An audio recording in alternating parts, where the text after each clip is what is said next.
Një pyetje që po besoj që përballeni çdo ditë, se na si popull referohemi shumë nga familjarët e të afërmit. Kur dikush përdor diçka, e provojmë edhe pa na thonë mjeku.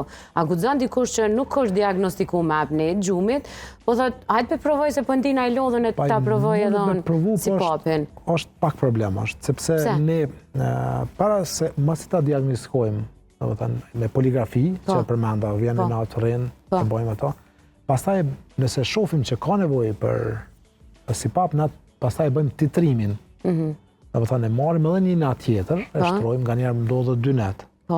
Zakonisht kryhet me një natë tjetër, edhe marrim aparat, japi përshtatet ajo. Se nuk mujmë të thonë dikujt, ki apnen, shkoble aparatin, edhe me thonë nesër s'pon përshtatet. E ne bëjmë pastaj titrimin e shtypjeve. Çfarë shtypje duhet me qenë? Se varet pe personit, duhet me pas shtypjen e ndryshme. A është obez, a ka një problem tjetër, me çfarë shtypje na mundohemi me shtypje sa më të ulta, që mos më pas malet, e kështu që bëjmë titrimin. Kështu që në mënyrë është gati e pamundshme të bëhet pa qenë profesion. Edhe profesionist mjekësor duhet më thonë dikush që mirët me aparaturë, se duhet me rregullu titrimin. Nëse bëhet titrimi gabim, edhe nuk ka efekt, po edhe mund të shkaktojë probleme tjera. Për shembull?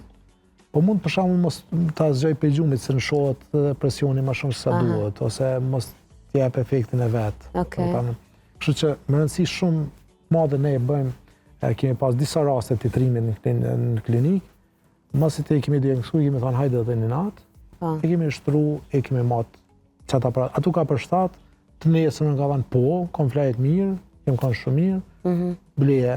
Që ka thënë jo, Okej, po vendimi i secilit. Këshyrim tani pastaj se mos harrojmë se ishim edhe duke harru, se shpesh kemi edhe trajtim kirurgjik. Se mundën mu ofendu edhe kirurg të specialistë urologjë, me thanë pse nuk e përmende edhe pjesën tonë. Varësisht prej formës të obstruksionit, ka disa persona që përfitojnë prej intervenimit kirurgjik. Po janë jo gjithë specialistë urologjë dinë me të bëjnë një intervenim tillë. Janë si më thënë, subspecializim e specialitetit, që janë që kanë përvojë në operimin e pjesës së sipërme të fytit edhe pjesës së hapësirës të hundës e gojës, nëse obstruksioni mundet mu korrigju, se jo çdo kush përfiton. Kanë bërë eksperimentet shumë të jashtë në perëndim, kanë operu, janë munduar që vetëm me operacion me kryt, nganjëherë kanë bërë më dëmë se sa.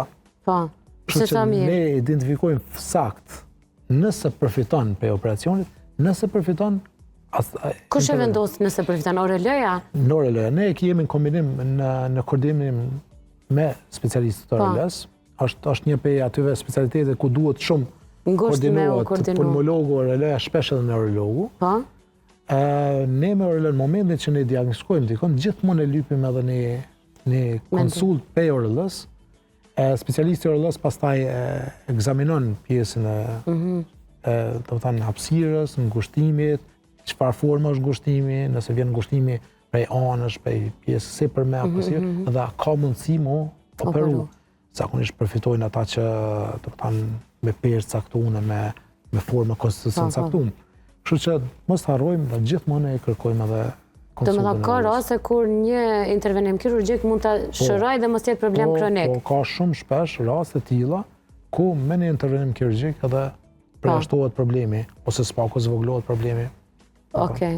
Kështu që vetëm kemi një specialist urologjë që veç mirët me Po, dhe do të mundohen ta trajtoj këtë temë edhe në aspektin e urologjisë, sepse që të kompletojmë informacionin. Kemi bërë edhe me ato disa prej organizimeve tash që kemi këtë... është doktor Arsim Thaçi. Doktor Arsimin. Edhe doktor Arsimin tash do ta e kemi edhe pjesë të konferencës ku do ta tregoj pjesën e kirurgjike ku mund të operohet edhe ku përfiton pacienti.